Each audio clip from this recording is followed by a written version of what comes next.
Tape 3, interview with William Naft. Anyway, it looked to us like we were arrested, and we came to the place. They have a boy, maybe he was 20 or 21 years old.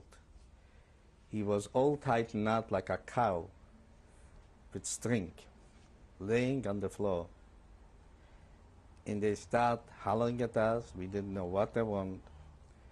Finally, they said that I should go home and try to get, I think, 500 zlotys, which we didn't have anyway, and they're going to let my mother out. I ran around to some Jewish neighbors, and I got the money to go back there. All of a sudden, in the middle of the way, it was dark on the farm, but not that dark, you could see. I see my mother, like half dead, crying and everything. And when she saw me, she fell on me and started crying. I said, how'd you get out? He said, the Soltis, you know, that like the mayor, he knows us. He said he's going to collect the money. And he let her go. In the meantime, the next day we heard that they took this guy. You see, this mayor didn't like this boy's father. The next day, like I mentioned to you, we heard that they took him in that sled with the horse and buggy, and they dragged him until he was dead. And that was it. Now, as you mentioned, we have to go. We got orders to go back. Even the people, the Jewish farmers, they have to go back to the city because they want to take out everybody, whatever was on their mind. And that was December 1941.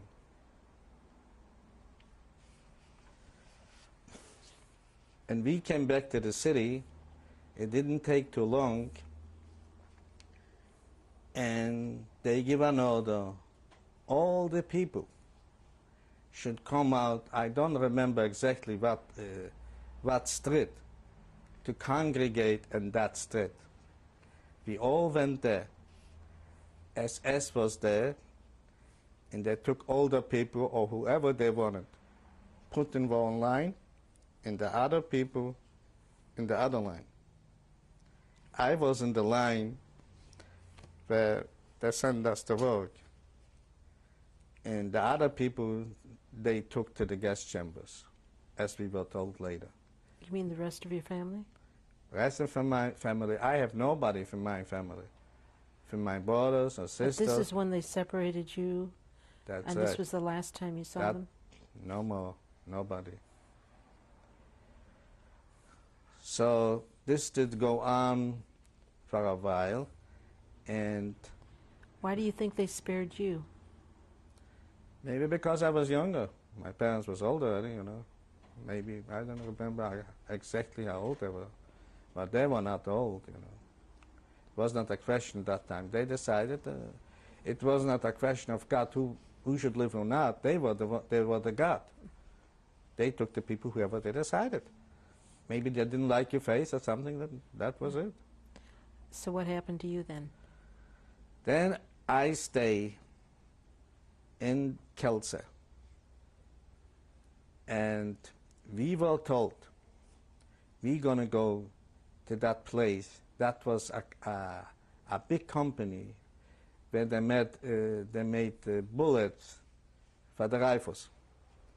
And naturally to that, they needed people to clean out outside and all that stuff. And I was there in the beginning until the Jewish people made the barracks. They made barracks for the Jewish people, separate for men and separate for women. And while a lot of time, maybe it took him 2 or 3 weeks, we went home every night with the Germans. You know, we didn't go alone. They took us there, and anybody wants a house, there was plenty of houses. They were not occupied by the Jewish people. And we just went in there. Sometime we went on the street, we saw Polish people hanging. it was a lot of time that the Polish, they talk against the other one. And they just hang them out. It was a shame, but that's how it was. And then later on, they make us stay permanently in that barracks. Was this a labor? This was a labor camp. It was a labor. Sure, it was a labor. Everybody was working. What did they call this? They called it, they called it Kelzer Hasak. Actually, they didn't have a name for it, but the Hasak was always a company where they used to make bullets for the fence. It was a company for the fence.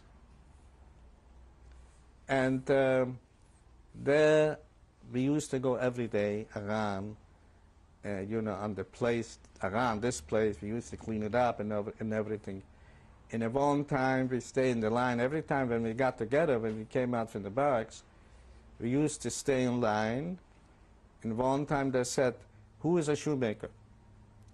I said, "I'm a shoemaker." I was not a shoemaker.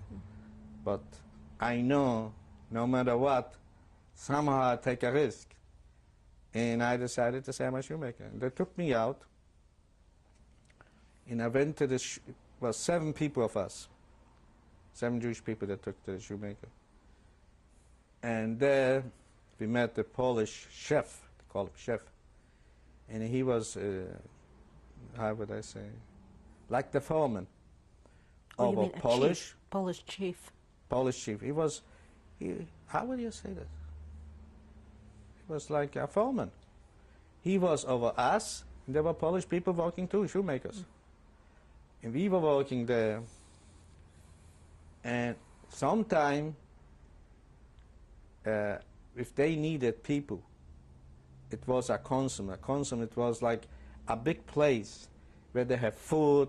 It's like a big, like the biggest like Dominic's. And the Polish people could buy anything.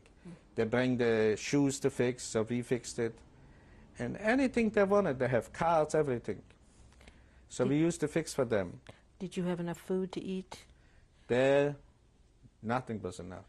We stole. You would have to wait till they give you. We used to go back to Hasak for food, and we bring it in a pail. Big deal. To have a pail, you could just, how would you say, give it down, but before you ate, it was terrible, the smell. And like I say, we used to steal all. When we went, let's say, a lot of time, even we were working as shoemakers, if they need help for this people, for this store, right away they took us. They took us in a truck, and we went, let's say, for food, let's say for sugar. All of a sudden, I never know what means carrying 50 kilo. It's not like here, pounds, 50 kilo. And I remember like today, they have steps like, how would I say, cast iron. And they have to go up like this with the flour, 50 kilo. And when I came finally up to the top, I was turning like this because it was so heavy. I was always afraid somebody would just kill me while I'm there. But luckily I got used to it. And I started staying there. And I don't think I was lucky. I was not a shoemaker. And this foreman comes to me and he said, "Mister, you're not a shoemaker." I said, "I know you. You came to us and you sold leather by us." And he remembered it. And I gave him money and he let me stay.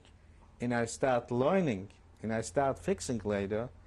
But in the meantime, when we took back to the Hasak unit, to this place where we were sleeping, I always carried the boots, showing that I know something. And maybe I didn't know because I was the only guy know better how to write than the other guys. See? Now, how long were you here In this in Kelzer this Hasak, camp? when all of a sudden, got to take a look at this.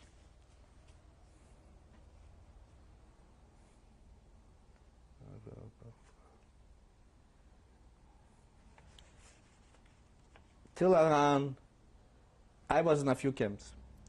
I was in this camp, and I was in Skarjisk, and then we went again to Częstochowa. But I want to bring you up one little thing. Like I mentioned to you, mostly of us, we lived, but we stole. We went to the butchers, and we took home meat, naturally, for this place. They have a butcher shop there too. So we were told from a Polish lady that they're going to watch us. And I left a little piece of this meat. And they dragged us all back to the camp where we were sleeping. And everybody got hit. I got here on the head. I got still a hole here. And after that was the funniest thing. We didn't go back working to as shoemakers. They call us in the morning to dig a big hole, all 7 of us, because they caught, even you didn't have nothing, they know we're stealing. They start digging, and they send us away. I mean, everybody was saying, you're going to be dead, they're going to throw you in. That's what everybody understood that. But somehow they left us, and they sent us to another city, and that was Skarjisk. Can you spell that? Skirzysk.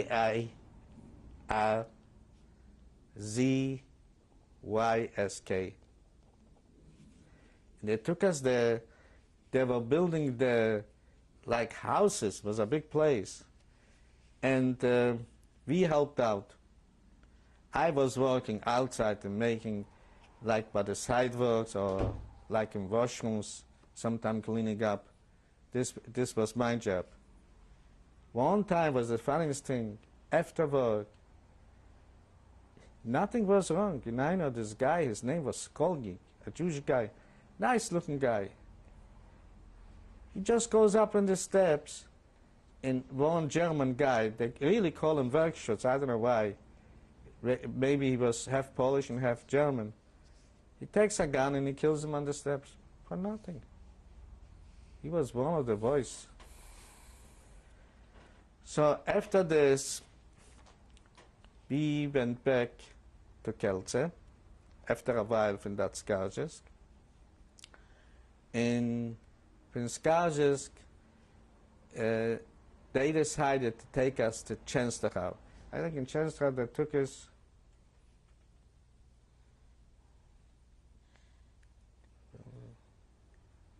till about November 44. Can you spell that? What?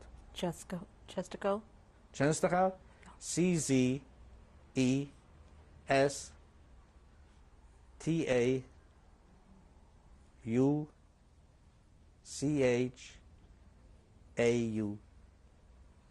What kind of a camp was this?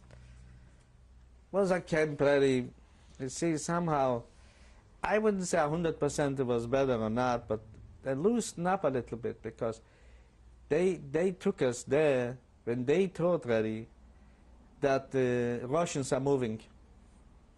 So they took us there, again, that they don't have to go to the Russian front. They protected their job.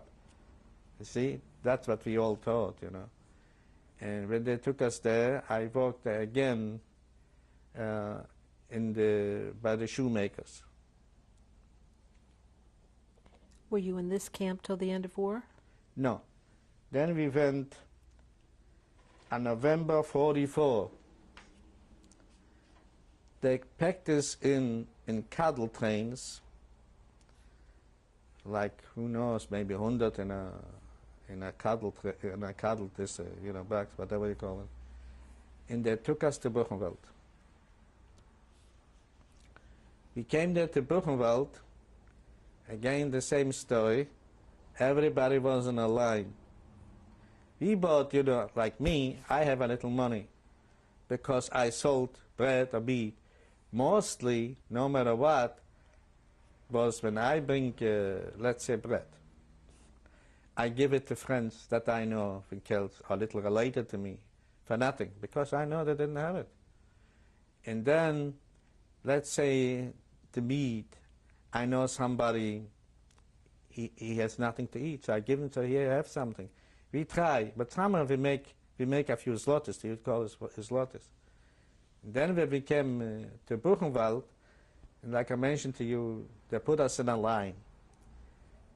The Jewish people that were there ready said to us, in Jewish, whatever you have, throw away, otherwise you're going to have problems. If you have gold, I mean, we didn't have gold. If you have money, anything, just throw it away. And that's what we did. We went all the most, little by little, we stole ourselves into the toilet, and we throw everything away. And then, before they took us inside,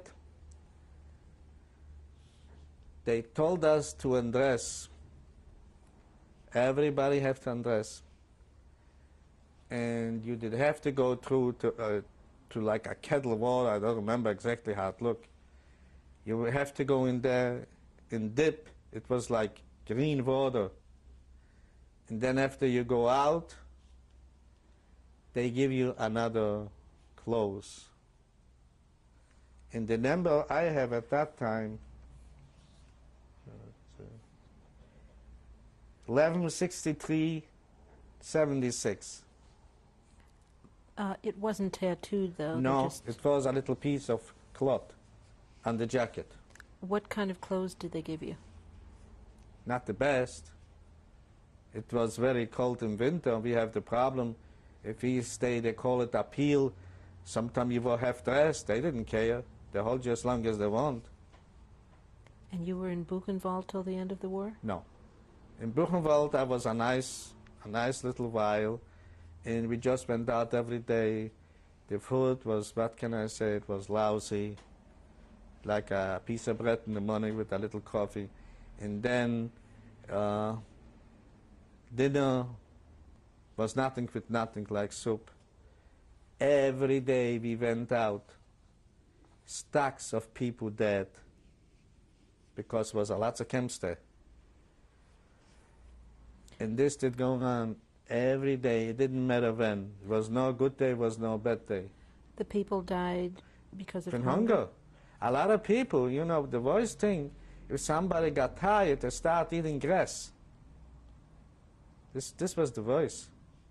They got swollen. And who knows, there was a lot of people that were not used to that kind of life.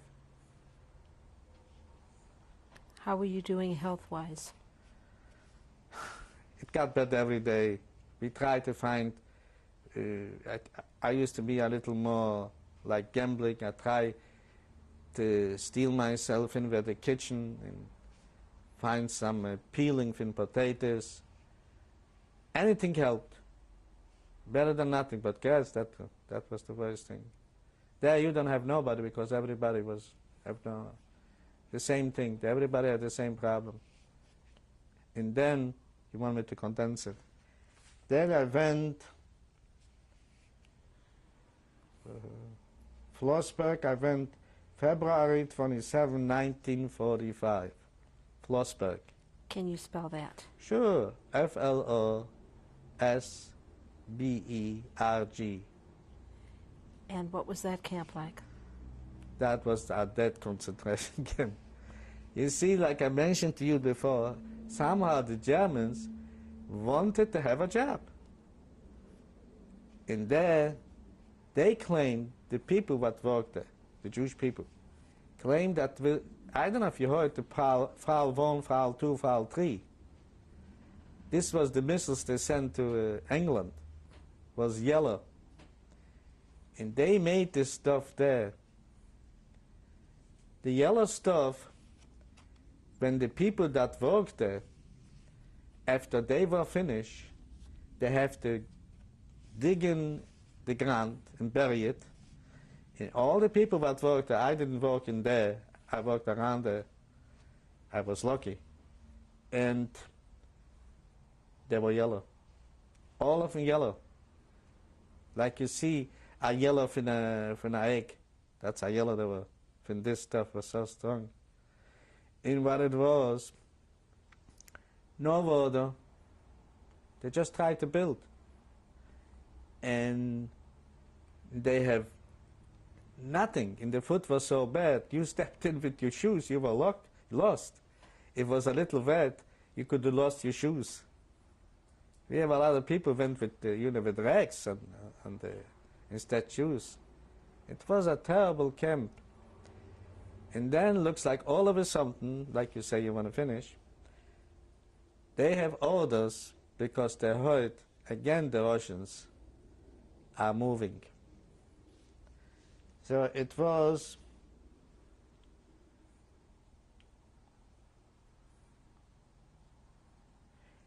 April 1945.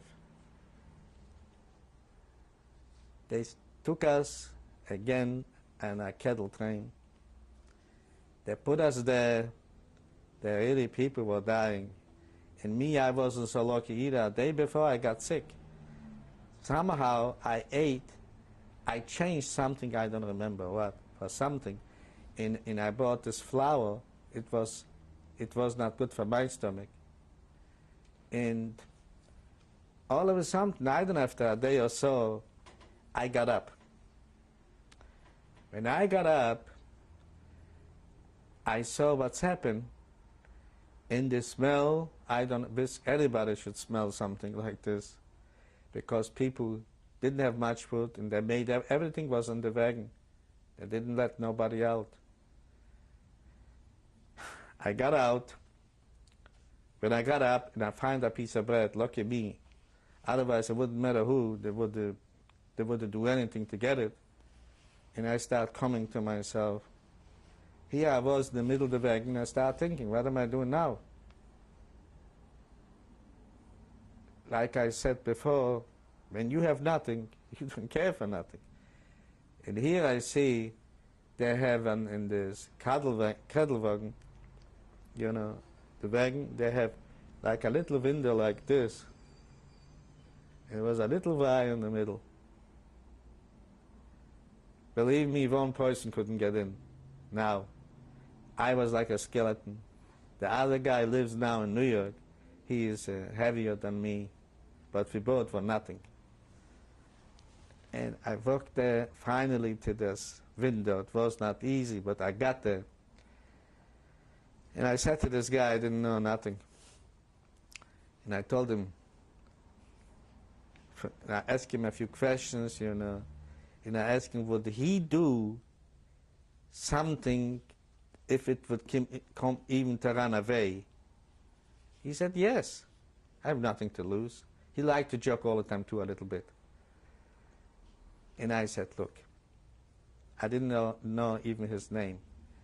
When I tell you, we both jumped in 1 second. He said, yes. And you did? Yes.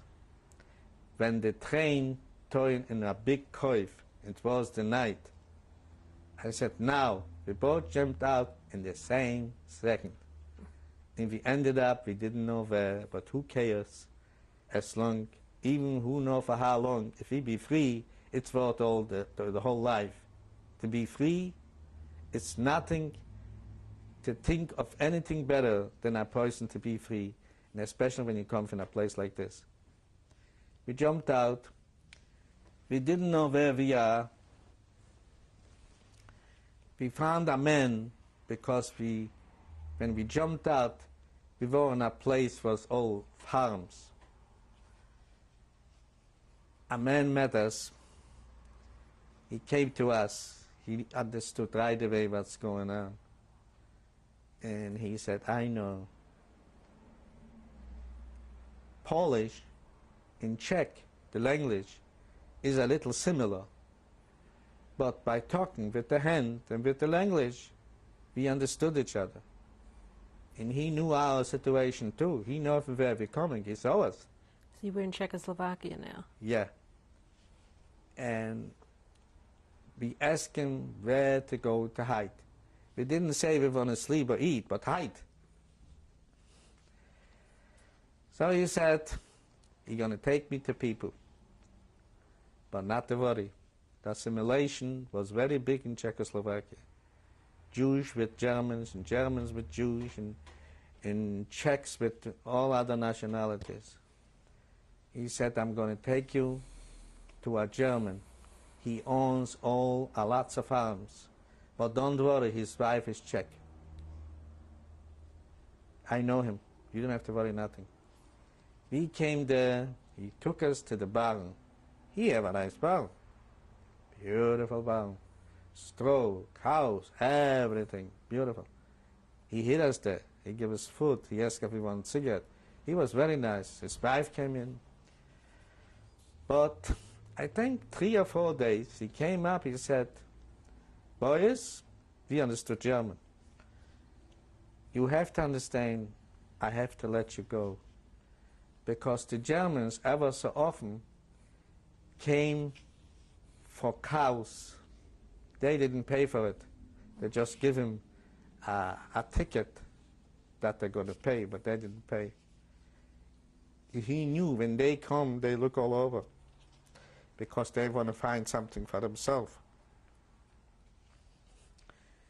Again, we went in the night to the farm.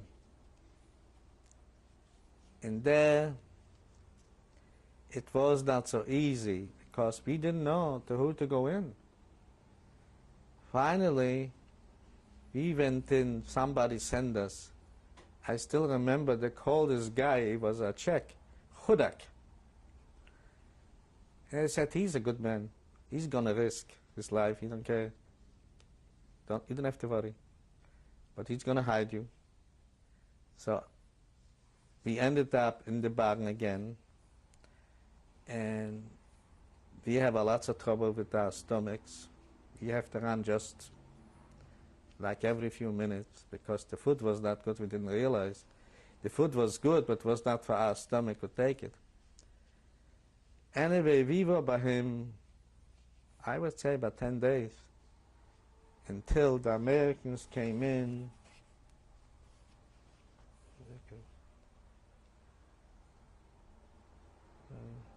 I think they came in right away, May 8 or something like this there. Is that when the war ended? About, yeah. Yeah. And they came in, and we were free. How did you know? I mean, somebody... Oh, they know. The Czech know. The Germans, all of a sudden, was nobody there. The Germans ran away themselves. That was easy, the easiest thing. You see, everybody, they're strong, but in the minute you get caught, they are nothing. What were your first thoughts when you realized that the war is over? My first thought was, thank God for little miracles. This was a miracle. You still believed in God throughout? Yeah, I believe always in God. And maybe I don't know where I am, because I'm not that religious, but I always believe in God. Everybody believes in God. It's just a matter, somebody would say Muhammad, somebody, but everybody still believes in one God. How many gods could there be? If they have a fight, they would have a war between themselves. That would be a problem. What happened to you now? Well, we was in Czechoslovakia. I went to, they call it, not far from there, I don't remember exactly the name. We went there, a battalion Americans were standing, were stationed there. And there was one, and we tried to tell him that we want to get work.